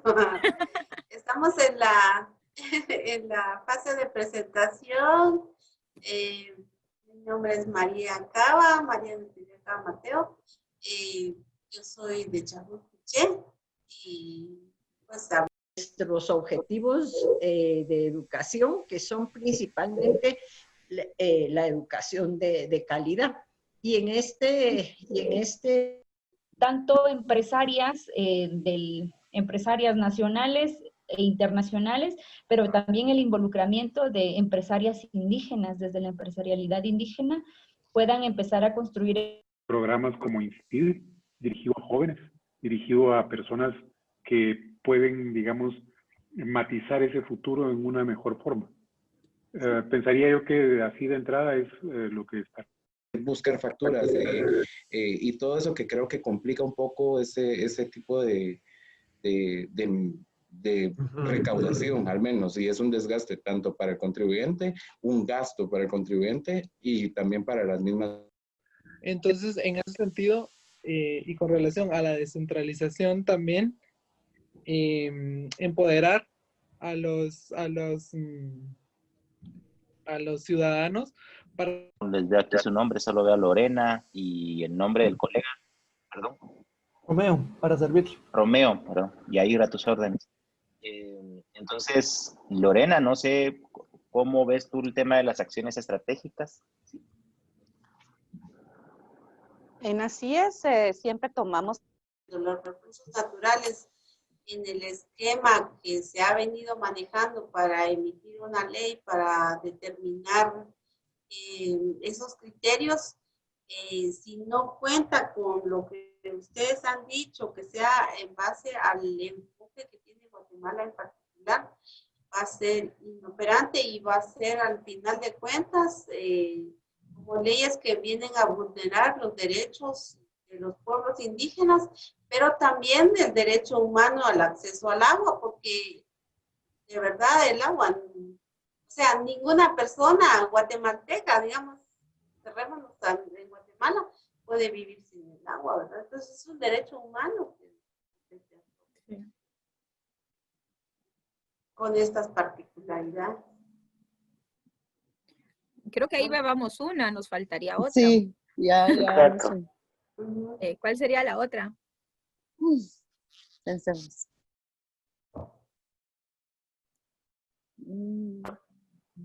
Es que Miguel, usted exponía dos, expuso una eran de incidencia más que todo, ¿verdad? De participación. A ver, yo las que había propuesto, bueno, porque igual nos las pidieron, era generar espacios o procesos de intercambio entre diferentes organizaciones sobre la importancia del cuidado del medio ambiente y el territorio. Como ponerlo así medio ambiente y tal, no defensa, porque puede generar ruidos para otros, ¿verdad? Porque pueden pensar que, no sé, la gente se está poniendo al desarrollo, pero era más bien que tengo la impresión de que en este país nos conocemos muy poco en general. Entonces es eso. Y lo otro sí son procesos de incidencia que, como ustedes lo están señalando, en centros de investigación, pero también en instituciones públicas y en organizaciones pues sociales o sobre este mismo aspecto, digamos, ¿no? Es como, yo lo puse muy general porque pensaría que de esa manera, de cierta manera, pudiese haber una pues qué sé yo, pudiese generar un clic. Porque si son muy específicas, pues no sé, gente como así es que tiene una línea de trabajo, gente como, no sé, Naleb, gente que tienen pues sus propios ejes o sus propias agendas, pero digamos algo que nos pueda vincular, y yo siento que es el problema del medio ambiente, sobre todo por lo que nos está pasando y sobre todo porque creo yo que de cierta manera los desastres socioambientales están como haciendo ver que tenemos ese problema en común, independientemente de donde estemos. Entonces, es eso lo que yo propongo, pero me parece bien la que ustedes dicen y ya solo sería que pues concreticen una segunda, porque quieren ver 3 acciones, ¿no? Para las acciones. A ver. Ya nos estaba poniendo trabajo extra. Pues para ver, son becarios, entonces tienen que trabajar más. Entonces está en sintonía. La primera sería prácticamente eso, ¿verdad? Que los temas, las líneas que ya se tengan de investigación o de trabajo, de cátedra, vaya con el enfoque. Claro. Exacto. Amplio, integral, lo que ustedes, yo lo apunté, decían un enfoque integral, amplio, que pues verdad que pues incluya la realidad del país. Esa sería la primera. ¿Y la segunda?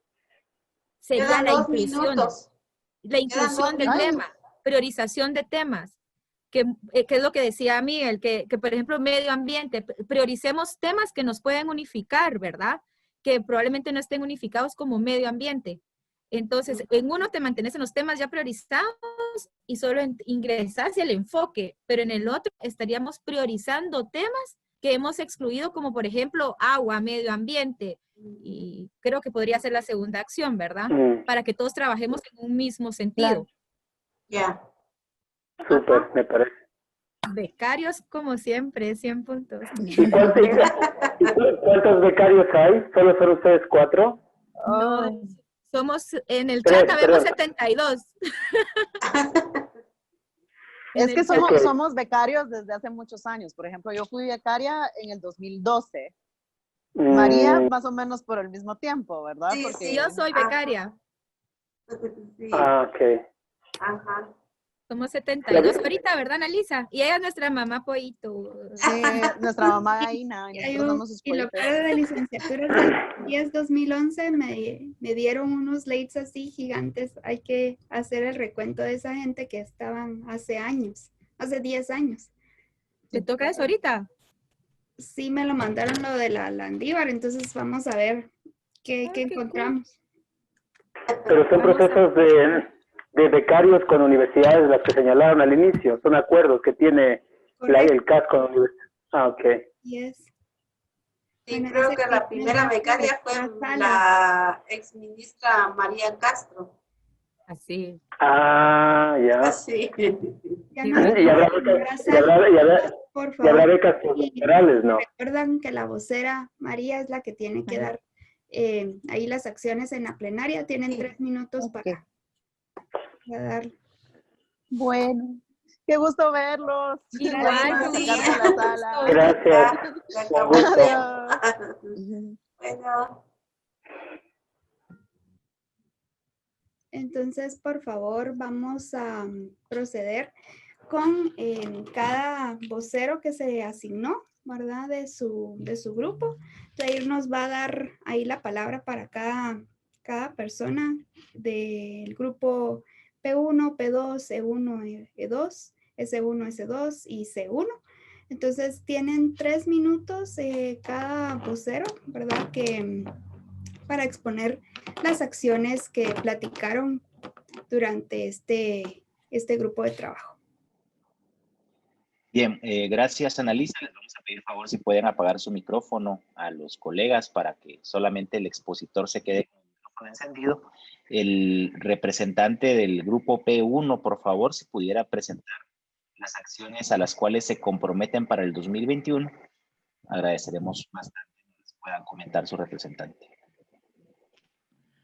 Bueno, la verdad es que por el tiempo lo que estábamos era tratando de concretar las acciones en la línea de cómo aprovechar la red de socios CAS para construir una plataforma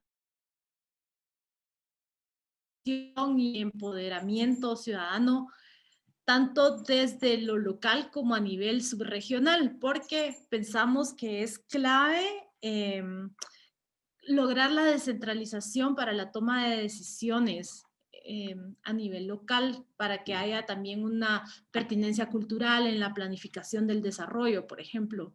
Creemos que es muy importante para los temas que se abordaron durante las conferencias, como el medio ambiente, el tema cultural, etcétera, que no estén las decisiones completamente centralizadas en las ciudades, en la capital, por ejemplo, de Guatemala, sino que también haya mayor participación desde las comunidades, aprovechando los sistemas de consejos de desarrollo, pero rescatando de cierta manera estos sistemas. Entonces, cómo por medio de las alianzas con otros socios CAS podemos dar seguimiento también a la descentralización en temas de prevención de violencia, con las municipalidades, etc. Pero además de esta mirada hacia lo local, creemos que también se puede tener una mirada subregional. Si bien hay temas que trascienden fronteras, quizá las disparidades, las asimetrías al plantear una agenda global hacen que sea difícil hacerla avanzar o concretar algunos de sus resultados. Entonces, cómo aprovechar también a los socios CAS en países de la región con situaciones similares para lograr obtener experiencias, lecciones aprendidas, compartir, fortalecer nuestras capacidades, entre otros, para avanzar hacia este tema de descentralización de las decisiones. No sé si a los demás del grupo desean completar o por ahí más o menos logré resumir algo lo que estábamos conversando. Por cuestión de tiempo, podemos recibir los insumos de parte del, si existe una retroalimentación en CAS, pero para agilizar la agenda vamos a proyectar los resultados del grupo P2 que estarán a cargo de Andrea Morales. Estos son los compromisos que asume Andrea. Andrea, te uso la palabra para tus 3 minutos. Ok, muchas gracias. Muy buenas noches a todos. Gracias por este espacio. Pues en el grupo coincidíamos en que el tema de la democracia, de la gobernabilidad democrática es fundamental para lograr el desarrollo del país y que va muy ligado a la parte de la agenda global que se ha establecido, entonces, y de la cual definitivamente, pues, no solo Guatemala, sino también Honduras es parte, ¿verdad? Entonces, nosotros veíamos como fundamental también y coincidimos con el grupo 1 que es importante descentralizar las acciones en el campo, haciendo esa legitimidad o buscando esa legitimidad de los gobiernos locales para mejorar no solo la democracia, sino también todas las acciones políticas que lleven a conseguir esta gobernabilidad democrática. Y lo que les comentaba sobre la agenda global, que es priorizar la inclusión de temas de los objetivos de desarrollo sostenible, especialmente aquellos que engloban o que conllevan a la paz, a la justicia y a la democracia. Porque como les comentaba, pues las agendas de trabajo de las instituciones que estuvimos en este grupo, estamos muy comprometidas en esto, ¿verdad? Y esa gobernabilidad democrática que conlleva también la parte del sistema político, la parte del sistema de partidos políticos, la parte del sistema electoral, que es fundamental para el desarrollo. Muy amable, muchas gracias, Andrea. Vamos entonces a dar paso al grupo E1, económico, su representante para sus 3 minutos, por favor. Sí, muchas gracias. Entonces sería en este caso el compañero Rodolfo Bey de la Universidad Panamericana. Si pudiera, por favor, decir en 3 minutos lo que las instituciones comentaron, por favor. Sí, gracias, Virginia. Sí, con gusto. Lo que hablamos, recientemente no acabamos de hablar, pero lo que pudimos hablar es que hay como 2 visiones, una más a corto plazo y una más a largo. En la parte de corto plazo estamos más lo que es la Escuela de Gobierno, la Cámara Guatemalteco-Alemana y lo que yo presento, que es la Escuela de Negocios de la Universidad Panamericana, pensando más en el corto plazo, cómo arreglar el temporal que acaba de llegar, ¿no? Y una visión más a largo plazo por parte de la URL, de la Rafael Andívar, que está con una visión más de poder desarrollar un plan a largo plazo, ¿no? De desarrollo económico, social y ambiental de lo que es el país, que están en ello, están trabajando en ello ya. En el caso de los que estamos un poco más intentando ayudar en el campear el temporal a corto plazo, pues está, por ejemplo, la postura de la Cámara Guatemalteco-Alemana, que está muy enfocado en el desarrollo energético y en planes ligados a la energía, está enfocado en ese tema. En el caso de la Escuela de Gobierno, está muy enfocado en el desarrollo transversal del país, en el apoyo a las municipalidades como una parte clave para poder impulsar el desarrollo del país. Sin las municipalidades y sin entrar desde abajo, desde el ámbito local, ellos ven que es clave para el poder de apoyar el desarrollo del país. Y en el caso de nuestro, de la Universidad Panamericana, de la Escuela de Negocios, nuestro enfoque como universidad es todo el apoyo a la parte tecnológica. Creemos que la tecnología es clave, el poder superar la brecha y alcanzar el desarrollo tecnológico va a hacer que Guatemala pueda dar un salto cualitativo para el desarrollo. Por ejemplo, es un ejemplo de la formación virtual. Ahora que todo el mundo se ha pasado virtual en la formación, cualquier profesor o docente de alto nivel puede llegar a cualquier lugar de Guatemala con solo un clic, ¿no? Entonces ya no es como antes, que a lo mejor la educación estaba solo para las élites en la ciudad, ¿no? En la ciudad de Guatemala. Ahora con esto, por culpa de la pandemia, pero también gracias a ella, pues se ha podido impulsar el llegar a cualquier lado del país con la mejor docencia local, nacional e internacional, ¿no? Entonces es una oportunidad dentro de una situación complicada, ¿no? Esto es un poco lo que hemos visto.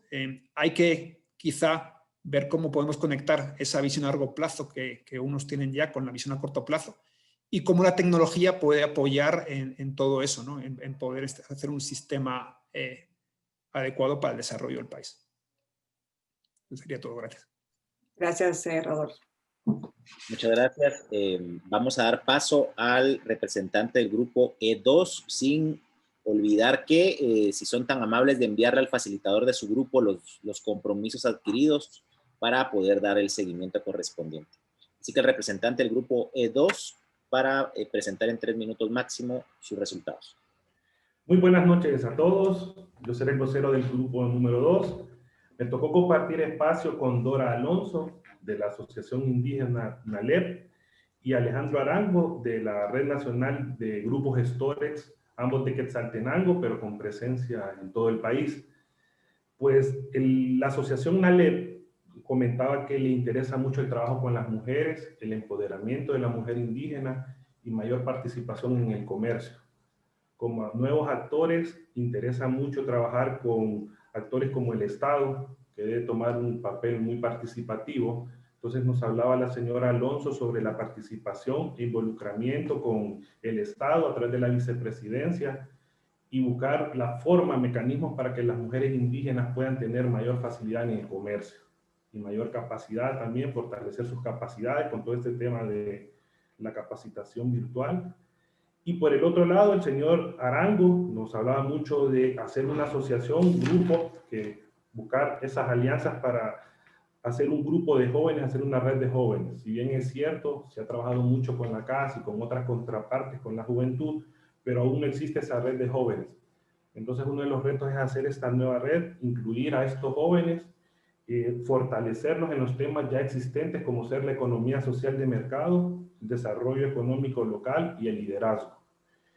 Y algo muy importante que mencionaba el señor Arango es pues él considera muy oportuno no seguir buscando más actores porque ya los tienen identificados. Entonces él habla de fortalecer a los ya existentes y tomar toda esta nueva era virtual para capacitarlos, buscar ese apoyo con docentes que puedan fortalecer sus competencias, y ambos entonces se centran en eso. Por un lado, la mujer indígena y en su participación en el comercio, que puedan exportar sus productos, hacer esta red con las cámaras de comercio de Guatemala, porque existen muchas barreras, y fortalecer sus capacidades de mujeres, y por el otro lado de los jóvenes. Esos fueron los 2 puntos más importantes que tratamos en nuestra reunión. Muchísimas gracias. Vamos a dar paso al representante del grupo C1. Les recordamos siempre entregar los resultados de sus compromisos al facilitador de su grupo. Así que representante de C1. Sí, buenas noches. En realidad, el grupo C1 éramos ex becarias y amigas.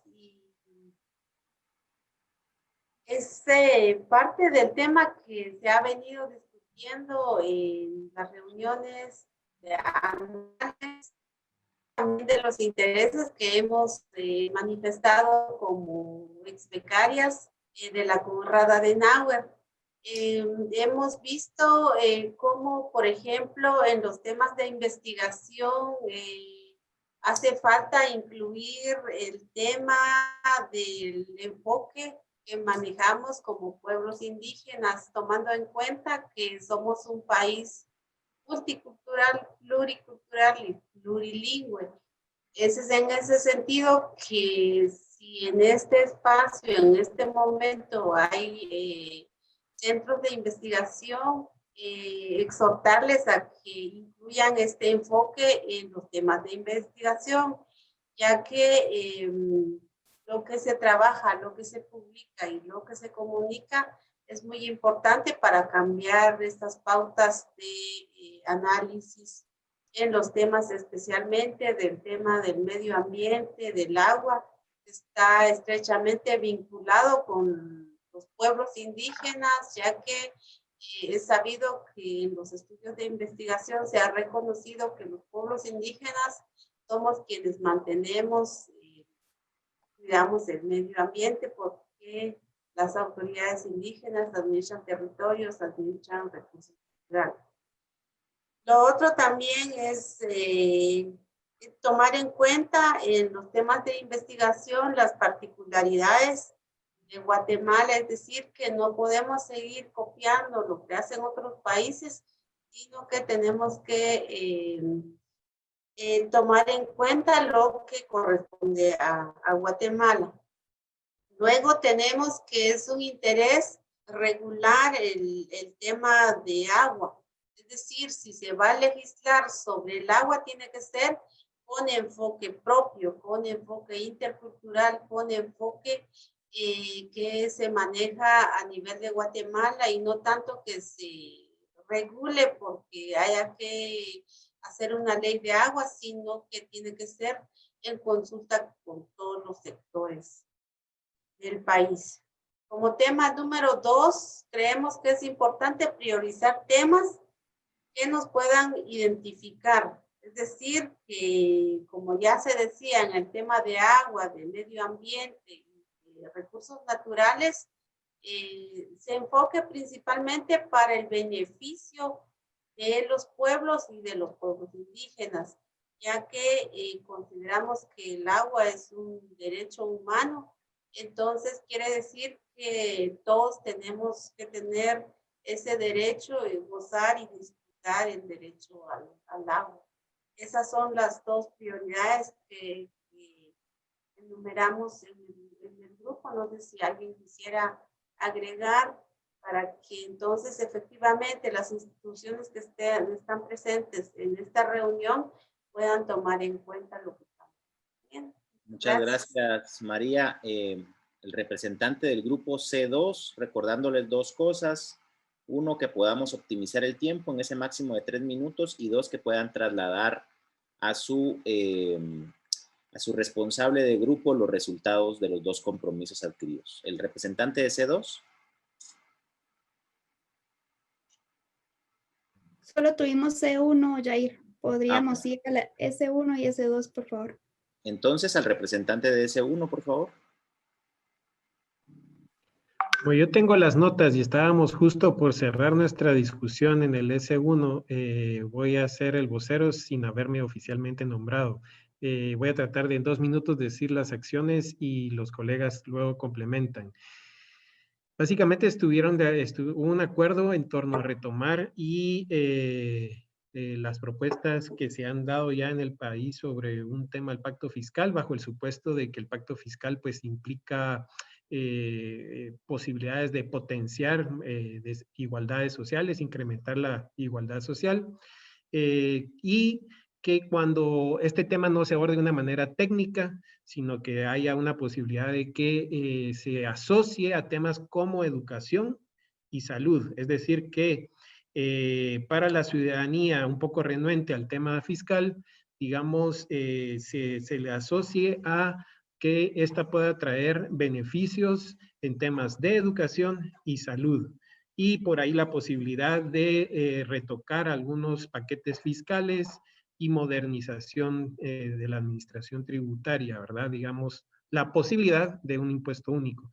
Y con relación a la segunda acción, que es incidir en la ampliación de la cobertura educativa y la reforma de la educación pública y privada, se mencionaba también de que pues esta pueda llegar a la población que está siendo afectada por la pandemia y las tormentas Iota y Eta, y que en alguna buena medida la educación guatemalteca mejore la cobertura y su calidad, y también que,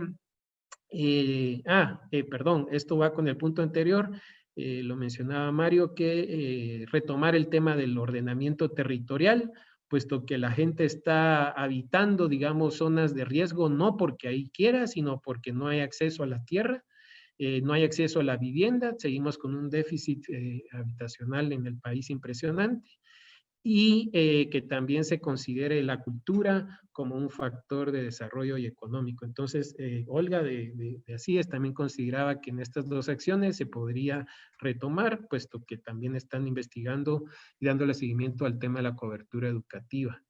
Entonces, en síntesis, creo que a las acciones que se les propuso, el grupo, digamos, están en general de acuerdo. Por favor, colegas, si traiciono, porque casi todo representante suele traicionar, o traductor traidor, espero no haberlos traicionado y me corrigen ustedes. Gracias, Felipe.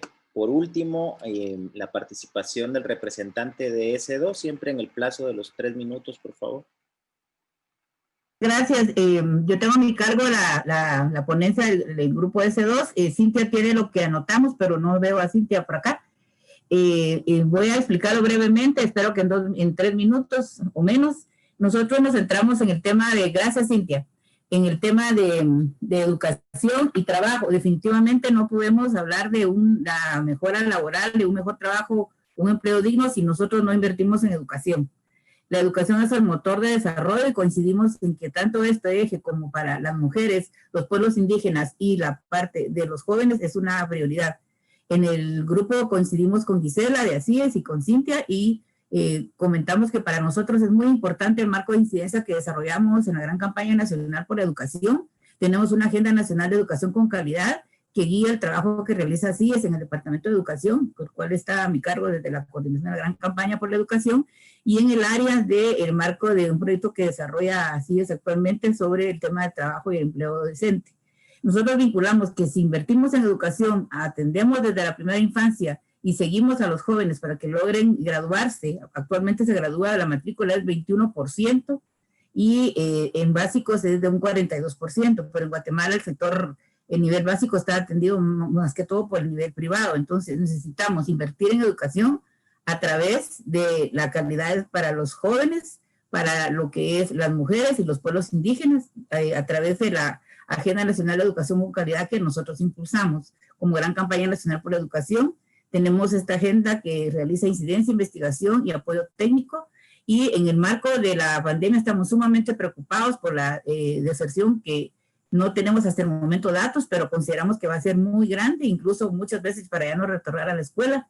Hay muchos jóvenes que han adquirido compromisos familiares ahora por la pandemia, han sido llevados a trabajo, han tenido que dejar de estudiar y posiblemente su retorno a clases sea, si no el año entrante, tal vez ya no retornen porque adquirieron otras dimensiones. Sin embargo, también desde la política de trabajo decente, consideramos muy importante promoverlo y vincularlo a una mejor educación para lograr un mejor empleo, pero también desarrollar las competencias para la vida. Está demostrado que en estas pandemias, si tenemos competencias para la vida, podemos salir adelante enfrentando a la resiliencia, la diversidad, aprender a convivir y aprender a salir adelante en una situación como la que tenemos actualmente.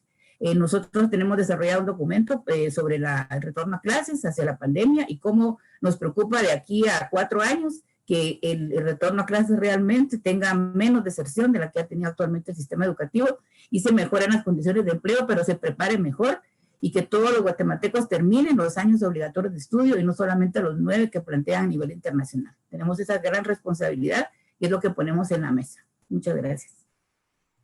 Muchas gracias al grupo S2. Bueno, dejo en el uso de la palabra al doctor Rudolf Teusen, director y representante de CAS Guatemala, El Salvador y Honduras, para las palabras de cierre y reafirmar el compromiso que adquirimos el día de hoy para la reunión de 2021. Muchas gracias. Muchas gracias a todos y todas que participaron en esta reunión. Muchas gracias por sus ideas y su compromiso, sus contribuciones, y vamos a preparar una matriz de todas las sugerencias de estos grupos y vamos a distribuir como recordatorio de nuestro compromiso para los años entrantes. Muchas gracias. Vamos a trabajar juntos en el año 21 y que todos ustedes tengan una buena noche. Muchas gracias. Muchas gracias al doctor Rudolf Toysen y a nuestros expertos por las excelentes disertaciones y también por la excelente moderación que nos hizo en favor el doctor Jair Dabroy en cada una de las síntesis que hicieron en disertaciones nuestros expositores. También a todos ustedes por la participación en los grupos, ya que dieron muy buenas ideas y buenas acciones que quisiéramos pues tomar en cuenta para tener un trabajo más en sintonía. Por lo tanto, vamos a tomar una foto grupal. Por favor, si todos fueran tan finos de encender sus cámaras y Álvaro nos va a dar la indicación de cuándo vamos a tomar la foto. Gracias. Muchas gracias. Entonces voy a tomar la foto del primer grupo. Por favor, todos estén listos. Y en este momento las tomo. 1, 2 y 3.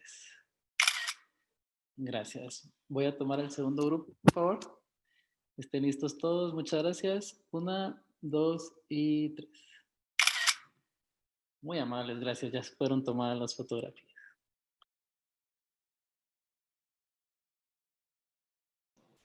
Okay, muy buena noche. A todos. Entonces, damos por concluida la reunión de Socios CAS 2020 y fue un gusto para nosotros tener su participación y esperamos tenerlos en próximas reuniones. Estamos a las órdenes para todos ustedes. Muchísimas gracias por todo y buenas noches.